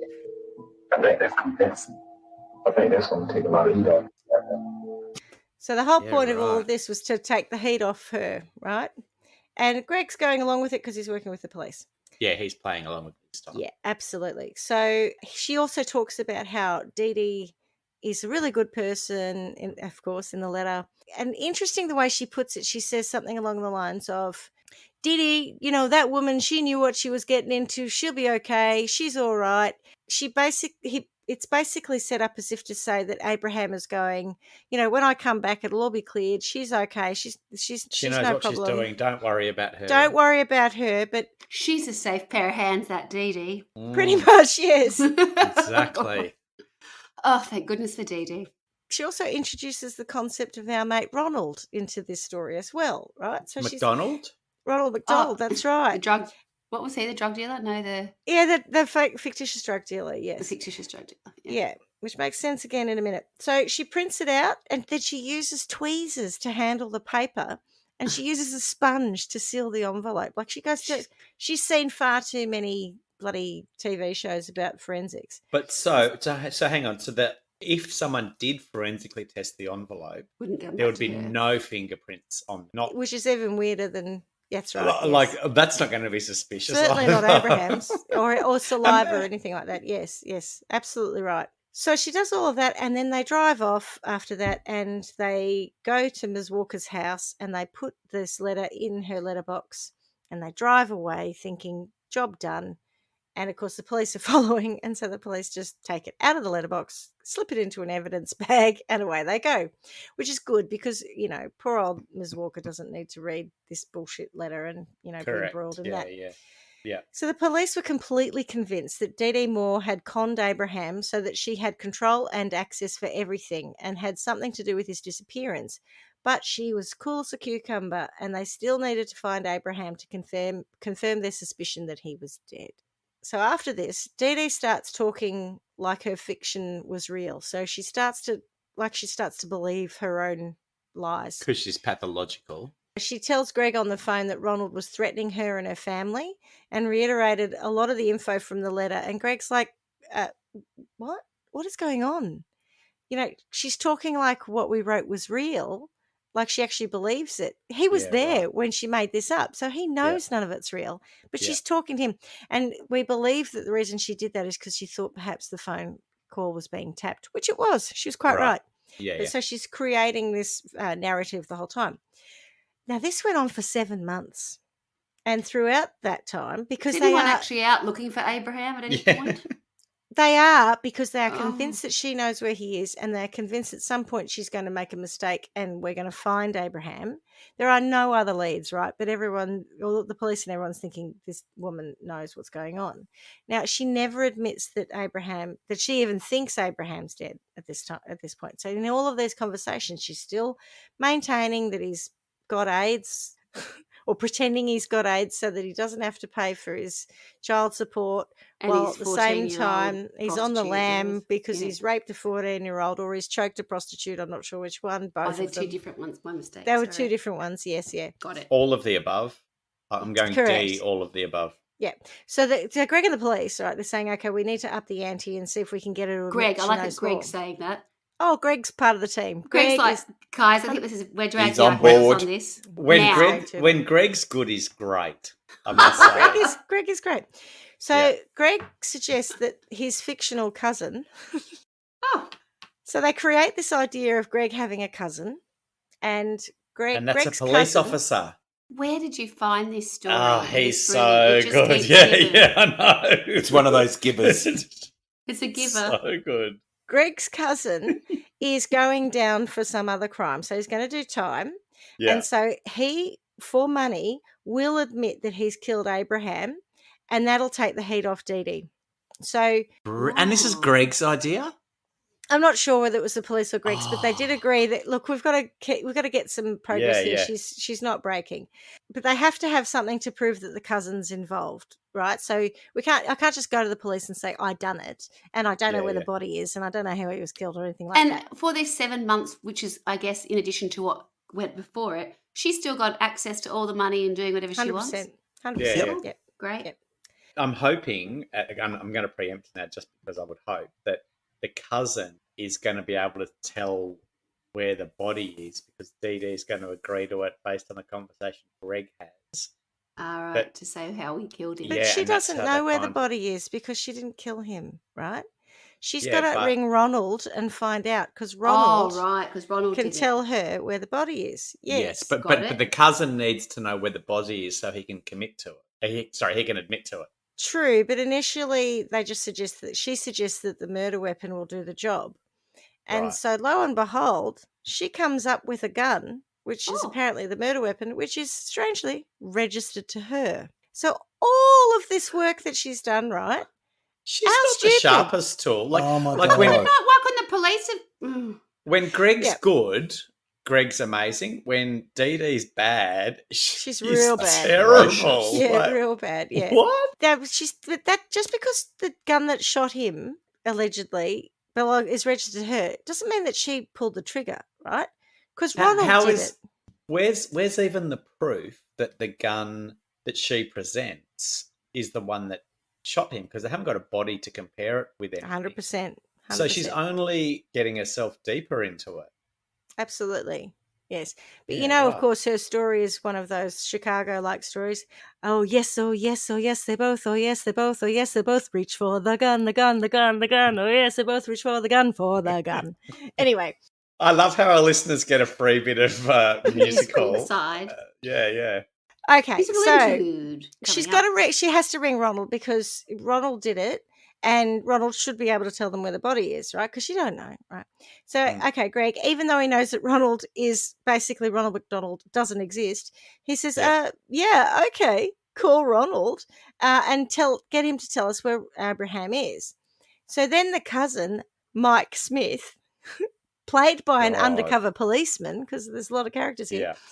Oh, hang on. The fictitious cousin who we've called Mike Smith. In the conversations with Greg up until this point, she has always maintained that she thinks he's somewhere else, right? That he's not murdered. That's right. Mm-hmm. But now that the fictitious cousin is going to say, oh, look, for an amount of money, I'll say that I did it, she's now just flicked a story like that and said, yep. Oh, actually, funny you should say that. Maybe that drug dealer that I often mention may have had something to do with his disappearance. Shall I just put a call into him? Pretty much, yep. It's a good pickup, an important. That's it. That's it. That's what happened. Yeah. So the cousin now, so we're in a car park because that's where she likes to do her business, and the cousin is also in the car and also conduct her meetings. And the cousin says, correct, that's where she likes to do her meetings. Says, I'll tell you what, I can do this, but we're going to need a body. They're going to want a body, and she's like, oh, okay. Brilliant. And well she done, might have Mike said Smith. deal, I'm not sure, but she says something like that. Deal. And then she says, look, why would you even do that for me though? Like why will you even, take the heat, go to prison for me? Because you go to prison for forever. What's the money? He says, I'm going down already anyway. And then she says, you're going to be a very popular person. You're going to be a legend. So Mike Smith is pushing her to get the body. Dee Dee says she'll talk to Ronald and find out where it is. A few days later, Greg calls Dee Dee, and on January 25th, again, in a car park, they meet. He told her, oh, this is funny. This is where they're like, oh, fuck, we've got to push her. Like, she's just not moving fast enough. So he says that he was, I can't remember how this works out, but somehow like he's in a bar or he's at a party, and he happens to overhear that the police were about to get a warrant to search all of Dee Dee's properties that were located in Plant City, and they needed to move now, right? So Dee Dee's like, okay, Abraham's buried 9 feet down, and she agrees to take them to where he is. Greg told her to get supplies. So he asked her to get bleach and shit, which confused me, but I think it was to ensure that she was implicated in them finding the body. Yeah. Because if she just said, because she said, I don't know why you went there. I don't know where you found it. I don't know where you got that information from. So he sort of, this is again Greg being brilliant. He says, go and get like a shovel and bleach and stuff. So she does. Later, she gave Greg the gun so that his cousin could put his prints on it. She then suggested so then she says, oh, why don't you, cousin, just take Abraham's body and burn it in a field somewhere. And at this point, Greg is like so revolted because he's sort of been... At this point? Well, because it escalates quickly. It's all about becoming the real body. now. Yeah. And this is his friend, and they're getting really close to incriminating her, but he's just so disgusted by her. And he says, okay, add kerosene to the shopping list. And she says... and maybe some marshmallows. Oh, my God. I mean, she's so disgusting. She then says, oh, and by the way, when you dig him up, check the body for money before you burn it. And he's like, I'm not doing that. I'm not doing that. Because she wants more money. Or just in case I miss something. Because she doesn't quite say that. Yeah, greed.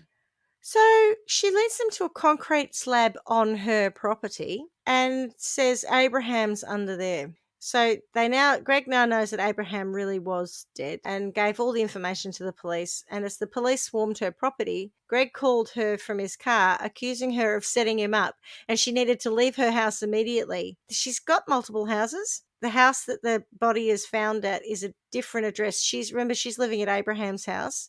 Yeah. This is her old house. So he rings up and says, oh, you've set me up and you need to get out of your house immediately, because the police actually wanted her away from the house so that her son, remember RJ? Yeah. Not JR, RJ from earlier, they didn't want him to, be traumatized by the arrest and all the rest of it. And she says, but I'm about to serve dinner, because she had all these people over. Yeah, I think it might have been Thanksgiving. Dee Dee again went to a parking lot to meet Greg, and not long after the police arrived, and they didn't arrest them. They just said, could you both come to the station? We've got some questions. She goes to the police station, and when the police talk to her about why Abraham is, what's going on and why Abraham's under a concrete slab in her house, she says she was a victim when men stormed into Abraham's home and killed him. She was allegedly forced to cover up the crime. A guy came in and shot him, took everything we had in the safe for cash and left with it, she told detectives in a taped interview. They put a gun in my mouth. I peed my pants. I was scared. Makes sense. Yeah. She's trying to provide a name to the detectives. And then she goes, the guy's name was something. I just found it out. Because she's trying to think up a name. And then it's a dead end, of course, because the guy in question doesn't exist. So again, though, because she doesn't confess and they keep hounding is the wrong word. They question her a lot and she changes her story. She goes back to the AIDS, all of those things that she says before. They've had to do a full investigation to get enough actual physical evidence to charge her. So they recovered Abraham's remains and conducted a forensic investigation. Then, looking further into her history, investigators visited her ex-husband, and he said on the night of Abraham's murder, Dee Dee had asked him to use a machine to dig a hole in her backyard. She had some cock and bull story about wanting to bury rubbish, and so he digs this massive hole in her backyard, and like 2 hours later or 3 hours later, she rings up after sundown and says, can you come and fill it in now, please? So he does. He comes back, he fills it in. It's dark and there's stuff in there. She's thrown some debris in there. Remember Greg talking about her being dirty when he saw her? Yeah. And the ex-husband's like, I didn't see anybody in the hole. And he testifies he didn't see anything. And they don't believe that he actually had anything to do with it apart from inadvertently burying the body. At the time Abraham's body was found, he only had $10,000 left to his name. So in the time that she met him, he had about $2 million. So she's burned through everything except for $10,000.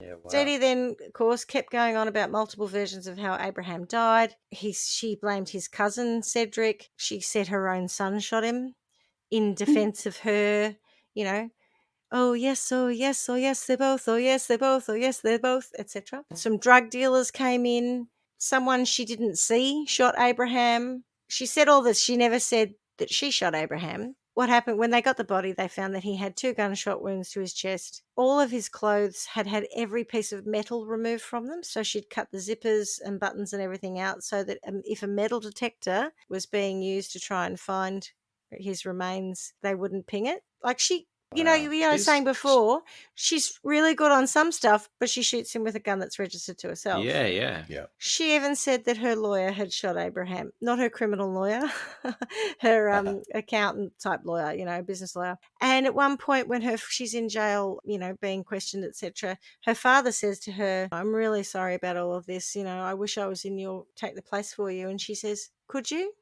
Wow. So throughout this time, she wasn't actually in custody because amazingly, she's not admitted to killing him herself. And so the police have to keep getting more evidence. There's this interview that you can see on YouTube where she talks to the media, telling them she'd never kill another human being. She did not kill that man. She told the reporters that they should focus on letting the family grieve. She actually berates the reporters at this point in time and says, there's a man being buried. It's a man's life. This isn't about me. Have some respect. And goes on to say something along the lines of, he's being buried. He should never have been just, buried in someone's backyard like trash. This woman is extraordinary. Yeah. Yeah, wow. The police didn't let her run around for long, charging her with accessory after the fact to first-degree murder. But the police did say that as the investigation was ongoing, she may still be charged with first-degree murder, which did happen, adding with premeditation, meaning she had no option for bail. And their argument, Clarkie, around the premeditation was, of course, the video that you picked up on immediately, that she had well before he disappeared, started to put a chain of events in place to give herself a defense. Yeah. Even in jail, she kept making up versions of how Abraham could have died. And a cellmate went to the police saying that Dee Dee had again said her son had killed Abraham when he showed up with a gun demanding money. So Abraham's now come into the house and demanded money off her, and RJ's shot him. And, of course, why would this cellmate, who I think's name was Angelique, it just stuck in my mind, something like that. Angelique. Or Angelina, it was one of those. Because Dee Dee said she'd pay her off, of course. But she couldn't pay her off because Abraham's estate had less than $10,000 of cash left. But she was going to sell the houses. You remember poor old Poppy and Greg's house? Her plan was to sell those houses so that she could pay off all the people she was trying to bribe to take the fall for her, or to tell the police that she hadn't done it. And I'm sure you can imagine how the court case went. Her defense team focused on the fact that there was no hard evidence of her killing Abraham and that she'd not confessed, so it was up to the prosecution to prove that there was enough evidence to convict beyond reasonable doubt. Dee Dee put in, as I said, enter stage left, our character Dee Dee. She put some impressive performances in, crying and shouting, being told to sort herself out by the judge on several occasions. And it was, I've seen the video, Clarky, it was very much like the ugly crying performance by Toni Collette in Muriel's Wedding. or Cigarette Sally at the train station in Brunswick. Yeah. When not crying and shouting, she would smile in a weird coquettish fashion, wave and wink at the jury.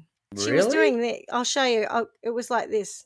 In between crying? Yeah, when she wasn't crying, she was doing weird shit. She's creepy. To top it all off, even though her lawyers had prepped her for it, she refused to go on the stand. So whilst the trial was a bit of a farce in terms of her crazy behaviour, the jury found Doris Moore guilty of first-degree murder with premeditation, and Judge Battle sentenced her to life in prison without any possibility of parole. Dee Dee still maintains her innocence and has since written to the judge to say that Greg had done it. So, of course, Greg's done it now. Oh, Greg's the one who's done it. Yeah, right. Greg's done it now. Or I don't know who done it. Not my job. Why would I? No, exactly. As a little bit of an epilogue to this, she was back in the news in March 2022, where she, and you'll appreciate this, backed a bill awaiting the governor's signature that would temporarily keep the names of lottery winners secret. But having watched her in interviews, I believe she's only saying that to make herself sound like an okay person. Yeah. How does she get the chance to even do that from inside jail? People interview her all the time, so I've seen multiple interviews of her. She'd be desperate to profess her innocence. Yeah. So that is the sad story of Abraham Shakespeare and the frankly quite frightening story of Doris Moore, the most manipulative and pathological liar I've had the pleasure to research so far. How do you find the defendant? Oh, I don't like her one bit. Yeah, she's pissed me off massively. Everybody's annoyed me a little bit in that story. Maybe the way I told it wasn't good. It's not that. No, you told it well, I think. Because I do I think maybe I did Greg a disservice. I suppose he did himself a disservice by taking the money, but at that point, I don't understand where when he faltered. He sounded like he was going to go. That was around 2008, 2009, and I think money was very, very tight for an awful lot of people. That was the global financial crisis. I suspect that taking $300 off her to make a phone call. Oh, as much as we know that he and his wife suspected that someone else was sending those text messages, he didn't necessarily think it was Dee Dee at the time. Okay, perhaps I misunderstood. So maybe I thought from the outset that he and the wife knew it was Dee Dee. No, I don't think so. Okay, so I'm sorry, that's my bad storytelling. Yeah, not at all. But that was. But I couldn't give Greg a break after that because I thought he'd. I know. I feel I've done. It's not fair. I'm sorry, Greg. I'm sorry. He must have been. He must have been desperate for cash because the money he paid, the $3,000 each time he'd paid, had gone up in smoke. His parents' place was disappearing. Yes. He must have been desperate. So $300 probably sounded significant in getting by. Yeah. I do think Greg had highs and lows, like everyone does, but some of those lows were a little disappointing because he was at one point a superhero. He gave very strong testimony as well, and I think his testimony and the work that he did, remember, he kind of committed 7 months of his life. There's so much more in the tapes, he does all of this, I'm as deep in this as you are, baby, I'm with you all the way. He's like, I'll never betray you or something. She's like, ever, she is. Did they have a romantic? No. Was there anything? No. I can't believe that. No, I thought that she was going to try that on. I'm sure she did, or maybe she did, but there's no suggestion of that. It's more just like they're like partners in crime almost, but she's playing the victim the whole time. Like, Abraham's missing and I need your help and no one's listening to me and the police are looking at me. And so she's playing this massive victim the whole time. But why would she have believed that it was in Greg's best interest other than just to get everybody off hassling her? I think it was just to get the heat off her the whole time. Yeah. Also because she's clearly narcissistic. See, I would be as well. suspicious of him if I was her. She's definitely narcissistic. I do think the bank not necessarily had tons to do with it, but certainly by signing everything over to her, that was a pretty significant moment. Yes. Yeah. The day after when she returned. Yeah. And what do they? Does that ever come back, or No, is that ever not really. discussed again, or that's just No, part of the it's just a fact. a rather than footnote in the history of Abraham Shakespeare. And, Yeah. sorry, how long did things go for after he died? I believe that he disappeared basically within a year of her meeting him. And then she continued the charade. It took about a year. It took 7 months to a year for them to finally get her bang to rights. Yeah, get her arrested. Yeah, right. Yep. Okay. That's quite quick in the grand scheme. I think they did well. I think that without Greg, they wouldn't have got anywhere because you needed someone to be prepared to invest the time to record every conversation and because the police took her in for questioning multiple times. She was not one to break. There's loads of these, interviews, and she's crying. And what stuck in my mind was she meets this man, and she's supposed to be writing a book about him. And she's so personally involved with him where she's filming him to talk about how he's so fed up with everyone that he wants to leave and all that sort of stuff. Every time she talks about this in interviews, she calls him that man. She doesn't call him Abraham. She doesn't say, I didn't kill Abraham. Well, I've not. She might, but I have it stuck out for me that she keeps referring to him as that man, like she's trying to distance herself from him. Yeah, but she was allegedly his friend. Yeah, yeah. So there you go. Wow. Amazing. Sentence.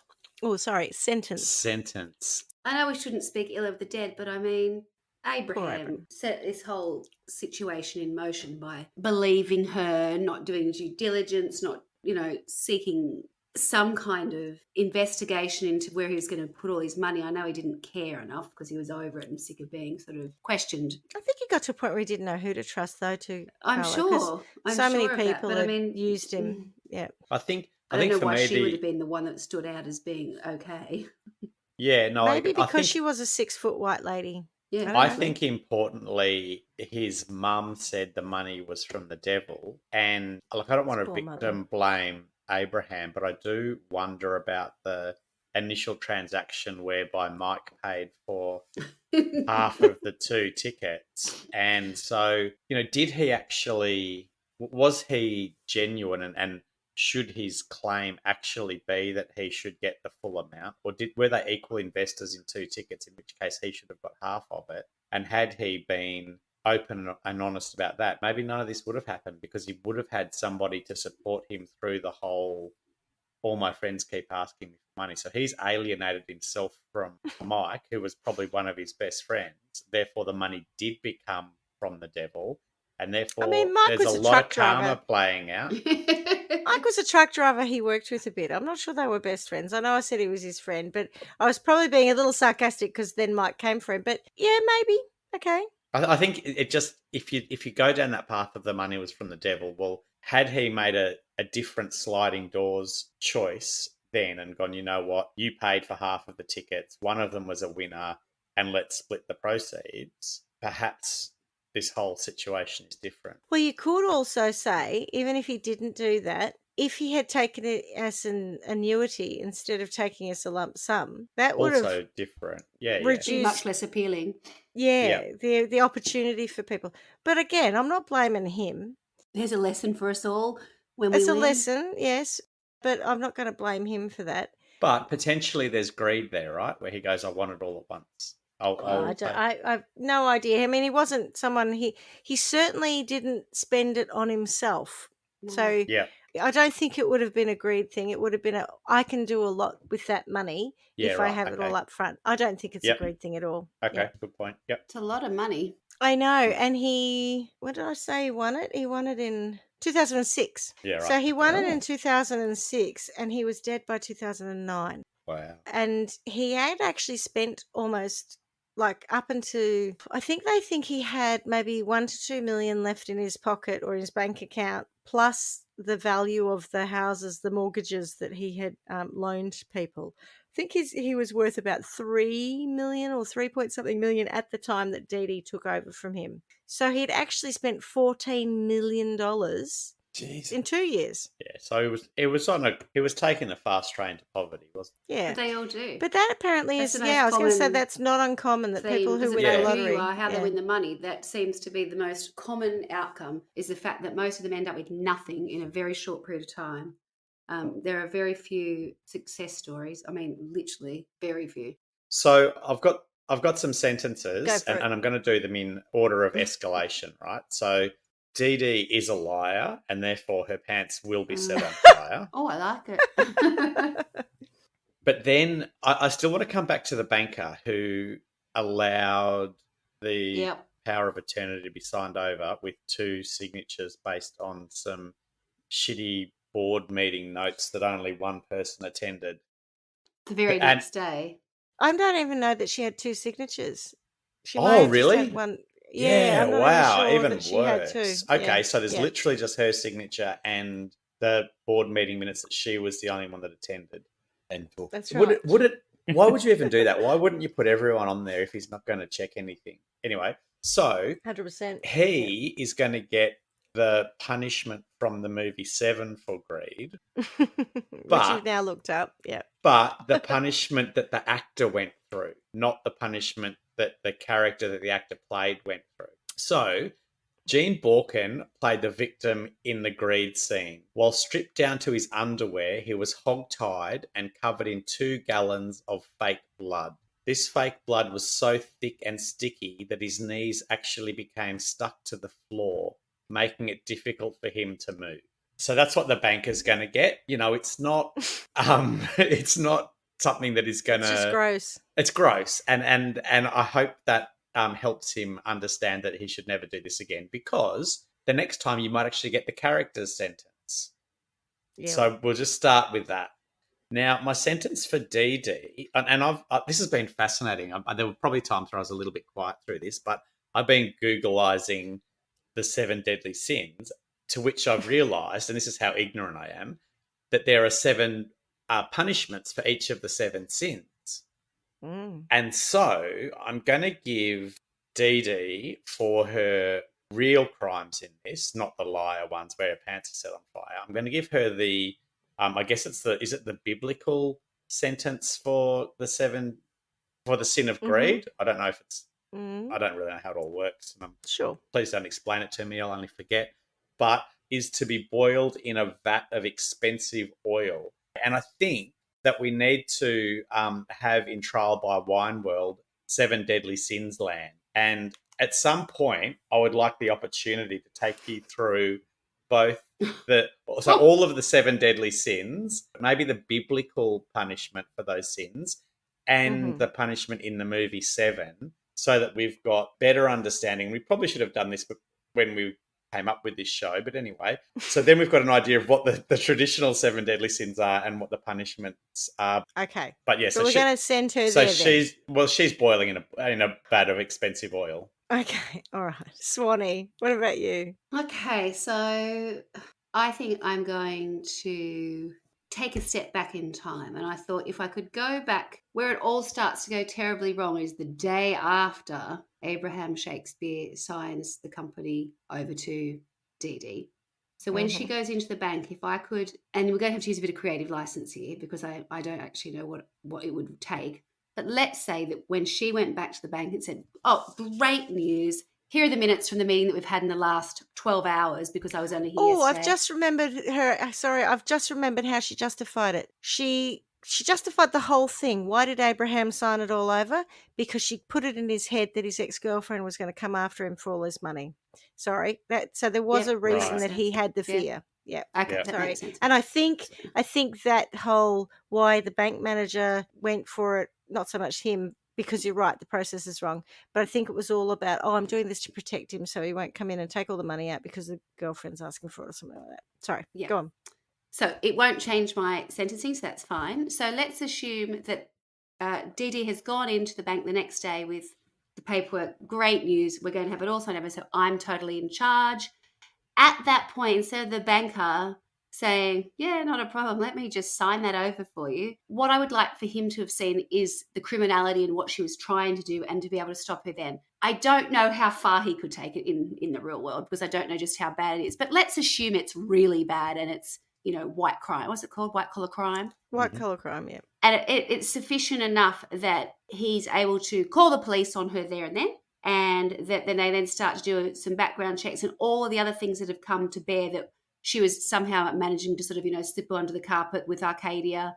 I know you're not going to go to jail for like a bounced loan, but things like that, all the things start to play into this narrative where we could hear it as listeners going, my God, she's a crook. And if at that point that narrative was to be able to be put in front of the right person who could make the right decision, so this woman's doing the right thing, she's a criminal, she needs to serve some time. If that could have been the case, then we could have kept her away from poor Abraham, who, to be frank, I think would have gone and made bad decisions anyway. I think that he would have burned through that money one way or the other. He was on that path anyway, but just didn't need to die. And he didn't need the money, didn't care for the money, he didn't really need any of that, but he didn't need to die. Yeah. So as long as I've got him safe and whatever else, then that's not my problem. What he does with the money, that's neither here nor there. But I've kept her away from him. And look, I'd like for her to have had to go to jail to serve some time, a lot of time, but I don't think I get that. But that's my compared to Clarkie's, where I had to take my headphones off because I was getting a bit scared. Gonna be sick. I was like, I can't listen to this. I'll have nightmares. That's my sentence for Dee. So she'll have to do time. But by doing time there and then, it stops her from killing him. I'm going to go sort of probably more towards your way, Swanee, but with a little bit harsher, because that's how I roll. So from a time perspective, I'm a bit like you in as much as I think that she got away with everything. There were all the red flags well before she even knew Abraham existed. So unlikable. I just think, and I hate like you, burning the place down, all that sort of stuff. Yes. So, I could have factored that in as well. Let's say she got caught out on that as well. All that stuff with Arcadia, and they went, oh, actually, no, don't worry about it. Here's 25,000, whatever it is. If that all had have come to bear that day in the bank, I think we could have saved ourselves a whole lot of trouble. Well, you see, they started legal proceedings against her, but they weren't criminal proceedings. No. So that whole Arcadia Health thing, like from a police perspective, there was I don't believe there was any record of it. Right. At any rate, I am going to use a bit of trial by wine license on this one, in as much as I'm okay. Look, they were a young couple, her and Daryl. That wasn't his first name. James Daryl. No, that's the son, the husband. Her and James. Daryl, who were in the trailer back in the olden days. I think, that's okay that they, for whatever reason, couldn't pay for that trailer, and they had financial trouble. People have that, So I'm all right with that. The trailer goes back to the repossessors. That's fine. Yep. But then when she starts passing out, forged checks, and then she starts ripping everyone else off. And she's got all this, all these debts that she's built up and she can't pay off. At that point, I'm going to timey-wimey her to a Dickensian debtor's prison. What does that look like? Well, it's not pleasant. Imagine Oliver Twist. She's in this pauper's kind of prison where she gets a little bit of gruel every day to eat, and she has to do hard labour to pay off her debts. Yeah, right. And her debts are pretty significant because she's got, the Arcadia mess. She nicked $100,000 out of a business from two other of her people that she started a business with. She was just stealing from everyone. So she's got a significant amount of debt. And now let's imagine that she gets to the end of having paid that off in her hard labour. Takes her 10 years. Even though I'm going to keep her there, so she's never met Abraham and she's never stolen his money, I'm still going to make her pay off that anyway. But I'm not going to make her pay off in hard labour the $2 million or the $3 million that she took. Let's make her hard labour pay off $31 million. And she can just stay in that prison forever, working until she shuffles off her mortal coil. Yes. Commits suicide by jumping into a boiling vat of oil? Works, A vat of boiling oil? God. I'm thinking more just works until she shuffles off her mortal coil. However she chooses to do that. Yes, I'm putting her in a Dickensian debtor's prison because she's a bad, bad lady. Yes. Nice. Good work. All right. Well, let it all be a lesson to us about what to do should we come into some good money in the future, hey? Just keep stumm is the answer. And start F&C, what is it? F&C, not loans. F&C loans, yeah, F&C loans. I don't know who we're lending to, but fine. How about F&C Theatre Company? We can do that as well. Yeah. All right. Thank you very much, guys. And well done, Schmidty. As we say every week. Good job. Miss you already. Ciao. Bye. Ciao. Bye, everyone. Bye. Bye. Thanks for listening to Trial by Wine. You can contact us at trialbywine@gmail.com. Please rate, review, and subscribe to Trial by Wine on Apple Podcasts or wherever you get your podcasts.